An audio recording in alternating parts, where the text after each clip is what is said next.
Hello ಗೆಳೆಯರೆ, welcome to S S pitch in Kannada channel.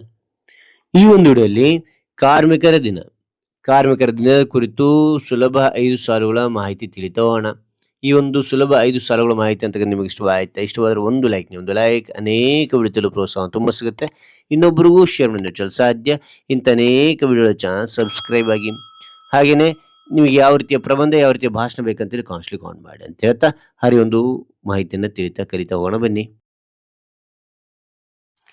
ಮೊದಲನೇ point ನೋಡಿ, ಮೇ 1ರಂದು ಕಾರ್ಮಿಕರ ದಿನವನ್ನು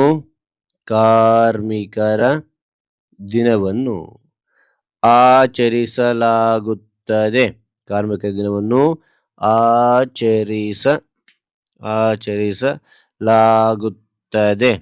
ಆಚರಿಸಲಾಗುತ್ತದೆ. ಓಕೆ, ಅದಾದ ನಂತರ ಎರಡನೇ ಪಾಯಿಂಟ್, ಇದು ಕೆಲಸಗಾರರ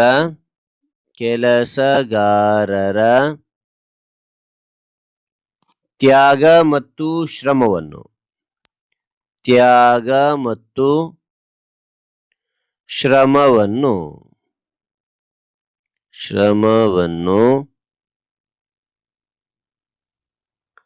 ನೆನೆಯುವ ದಿನ. ಮತ್ತೊಮ್ಮೆ ನೋಡಿ, ಇದು ಕೆಲಸಗಾರರ ತ್ಯಾಗ ಮತ್ತು ಶ್ರಮವನ್ನು ನೆನೆಯುವ ದಿನ. ಓಕೆ, ಮೂರನೇ ಪಾಯಿಂಟ್, ಈ ದಿನವನ್ನು ಮೇ ದಿನ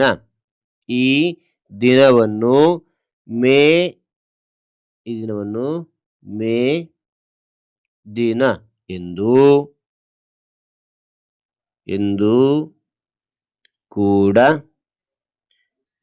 ಕೂಡ ಕರೆಯುತ್ತಾರೆ.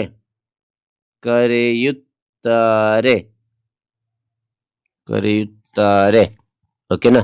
ಈ ದಿನವನ್ನು ಮೇ ದಿನ ಎಂದೂ ಕೂಡ ಕರೆಯುತ್ತಾರೆ. ನಾಲ್ಕನೇ ಪಾಯಿಂಟ್, ಕಾರ್ಮಿಕರ ಹಕ್ಕುಗಳನ್ನು ರಕ್ಷಿಸುವುದು ಈ ದಿನದ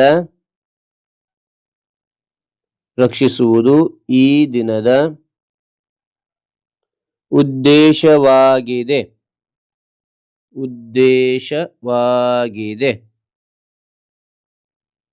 ಓಕೆ, ಉದ್ದೇಶವಾಗಿದೆ. ಐದನೇ ಪಾಯಿಂಟ್, ಶ್ರಮಜೀವಿಗಳಿಗೆ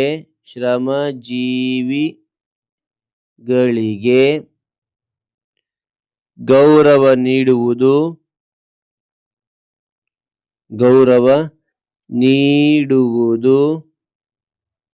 ನಮ್ಮೆಲ್ಲರ ಕರ್ತವ್ಯವಾಗಿದೆ. ಶ್ರಮಜೀವಿಗಳಿಗೆ ಗೌರವ ನೀಡುವುದು ನಮ್ಮೆಲ್ಲರ ಕರ್ತವ್ಯವಾಗಿದೆ.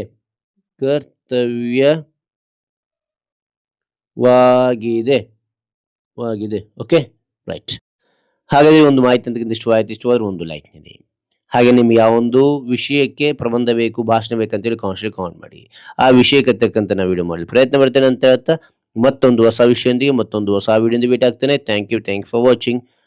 ಬಾಯ್ ಮಕ್ಕಳೇ.